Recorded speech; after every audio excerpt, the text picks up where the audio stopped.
Hi friends, మీరందరూ ఎలాగున్నారు? నేనైతే చాలా బాగున్నాను. ఈ బ్లాగ్ చేయడానికి కారణం ఏంటంటే, పిహెచ్‌డీ ఎవరైతే ఎన్రోల్ అవ్వాలనుకుంటున్నారో వాళ్ళకి ఇన్ఫర్మేషన్‌గా ఉంటుందని ఈ బ్లాగ్ చేశాను. నేను నా పిహెచ్‌డీ అనేది కేఎల్ యూనివర్సిటీ విజయవాడ నుంచి కంప్లీట్ చేశాను. సో ఇది నా ప్రీ పిహెచ్‌డీ ఎగ్జామినేషన్ కోసం నేను విజయవాడ వెళ్ళడం జరిగింది. ఇది చాలా వర్షం ఉంది. సో మన బస్సులో మనం ట్రావెల్ అనేది స్టార్ట్ చేస్తాం. సో బస్సులో ట్రావెల్ చేసిన తర్వాత సుమారుగా 8 అవర్స్ మనం ట్రావెల్ చేయాల్సి ఉంటుంది. విజయవాడ నుంచి ఇక్కడ వైజాగ్ టు విజయవాడ 8 అవర్స్ పడుతుంది మనకి. సో ట్రావెల్ చేసిన తర్వాత మనం విజయవాడ అనేది చేరుకుంటాం. సో ఈ విధంగా వర్షం పడుతుంది కాబట్టి అన్ని ప్రికాషన్స్ తీసుకొని బయలుదేరాం. సో ఫస్ట్ వెళ్ళగానే మనకి అక్కడ శంకరుడి మందిరం ఉంటుంది, చాలా మంచిది. సో అక్కడ దర్శనం చేసుకున్న తర్వాత మన డే అనేది మనం స్టార్ట్ చేసాం. సో చక్కగా దర్శనం అనేది జరిగింది. దాని తర్వాత అక్కడి నుంచి హాస్టల్కి బయలుదేరాను నడుచుకుంటూ. సో అక్కడ హాస్టల్ అకామిడేషన్ కూడా మనకు ఉంటుంది. హాస్టల్కి అక్కడ చూసినట్టయితే చాలా పెద్ద బిల్డింగ్ ఉంటుంది, సుమారుగా 14 ఫ్లోర్స్ అనేది ఉంటుంది. సో అందులో 3rd ఫ్లోర్లో మాకు అకామిడేషన్ అనేది ప్రొవైడ్ చేశారు.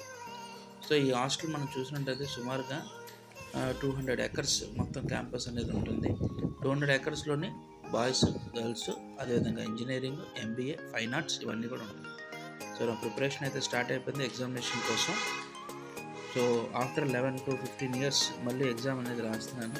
సో ముందు రాసాను నేను ఎంకామ్, ఎంబీఏ ఎగ్జామ్స్. దాని తర్వాత మళ్ళీ ఇప్పుడే పిహెచ్డీ ఎగ్జామ్స్ అనేది రాస్తున్నాను. దీంట్లో మనకి 3 పేపర్స్ అనేవి ఉంటాయి. ఒకటి రీసెర్చ్ మెథడాలజీ, ఇంకోటి మీ కోర్ పేపర్, నేనైతే హ్యూమన్ రిసోర్స్ మేనేజ్మెంట్ తీసుకున్నాను. ఇంకోటి ఏంటంటే ఆర్గనైజేషన్ చేంజ్. సో అంతా మన అరేంజ్మెంట్స్ అన్ని జరిపాయి. Hall ticket, question paper, pens, scale కూడాను, అదేవిధంగా నా ఐ కార్డ్, యూనివర్సిటీ ప్రొవైడ్ చేసిన ఐ కార్డు. సో ఇవన్నీ తీసుకొని దేవుని దండం పెట్టుకొని ఎగ్జామినేషన్స్ రాయడం అనేది వెళ్ళడం అనేది జరిగింది. ప్రిపరేషన్ కూడా అయిపోయింది. సో ఇవన్నీ కూడా పట్టుకొని స్టార్ట్ అయ్యి ఎగ్జామినేషన్ కోసం బయలుదేరడం అనేది జరిగింది. సో ఎగ్జామినేషన్ సెంటర్కి అయితే వెళ్తున్నాను ఇప్పుడు. సో వెళ్ళే త్రోవ అంతా మీకు చూపిస్తాను, చూడండి. ఇదంతా చాలా గ్రీనరీ అనేది చాలా ఎక్కువగా ఉంటుంది కేఎల్ యూనివర్సిటీలో. మొత్తం అంతా గ్రీన్ ఎన్విరాన్మెంట్ అనేది మనకు కనిపిస్తుంది. ఎక్కడికక్కడ చెట్లు, చక్కగా అక్కడ కూర్చోడానికి, పిల్లలందరూ కూర్చోడానికి, చదువుకోవడానికి అరేంజ్మెంట్స్ అన్నీ కూడా చాలా బాగుంటాయి. ఎక్కడ చూసినా గ్రీనరీ చాలా ఇంపార్టెన్స్ అనేది ఇచ్చారు. గ్రీనరీ మొత్తం క్యాంపస్ అంతా కూడా గ్రీన్ క్యాంపస్గా మనకి కనిపిస్తుంది. చాలా చాలా ప్లాంట్గా దీన్ని కట్టడం అనేది జరిగింది. చాలా నీట్గా ఉంటుంది. అదేవిధంగా ఇక్కడ క్లీన్నెస్ కూడా చాలా ఇంపార్టెన్స్ ఇస్తారు. ఎప్పటికప్పుడు అక్కడ డస్ట్బిన్స్ అనేవి, లేకపోతే అక్కడ ఉన్న సిబ్బంది అందరూ కూడా క్లీన్ చేస్తుంటారు. సో ఇది ఎంట్రన్స్ అనమాట. ఎంట్రన్స్ నుంచి మనం లోపలికి ఎగ్జామ్. సో ఇది వాళ్ళ RM క్వశ్చన్ పేపర్. కొంచెం హార్డ్గా వచ్చింది క్వశ్చన్ పేపర్ అనేది. అందరూ మా ఫ్రెండ్స్, వీళ్ళు కూడా నాతో పాటే పిహెచ్డీ చేస్తున్నారు. వీళ్ళు వేరే ఎగ్జామ్ రాసిన తర్వాత మళ్ళీ తిరుగు ప్రయాణం తీసుకొని వెళ్ళడం అనేది జరిగింది. సో ఆన్ ది వేలో ఫ్రెండ్స్ అందరితో మాట్లాడుకొని డిస్కస్ చేసుకుంటూ నెమ్మదిగా కొనసాగించాం. ఇక్కడ మనకి మీల్స్ కూడా ప్రొవైడ్ చేస్తారు క్యాంటీన్లో. బ్రేక్ఫాస్ట్, లంచ్, అదేవిధంగా దాన్ని కూపన్స్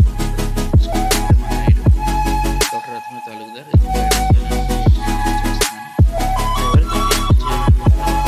సో వాళ్ళందరూ కూడా హ్యాపీగా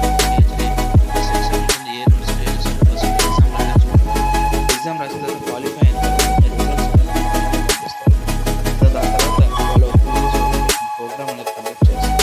ఈ 3 days ఓరియంటేషన్ ప్రోగ్రామ్లో వాళ్ళు చెప్పారు ఏ విధంగా మనం పిహెచ్డీ కంప్లీట్ చేయాలి, ఏ విధంగా దాని విజయవాడలో చాలా వర్షాలు పడ్డాయి, మీ అందరికీ తెలిసిందే. కేఎల్ యూనివర్సిటీ కూడా మీకు చూపించడం జరుగుతుంది. ఇదంతా మొత్తం జలమయం అనేది అయిపోయింది. మొత్తం అంతా చాలా ఎక్కువ వర్షాలు విజయవాడలో రికార్డ్ అయ్యాయి. 50 ఇయర్స్కి ఎప్పుడు కూడా ఇంత వర్షాలు అనేవి రాలేదు. సో ఇదే ఫస్ట్ టైం ఇంత వర్షాలు పడ్డాయి. చాలామంది ఇబ్బందులు కూడా ఫేస్ చేశారు.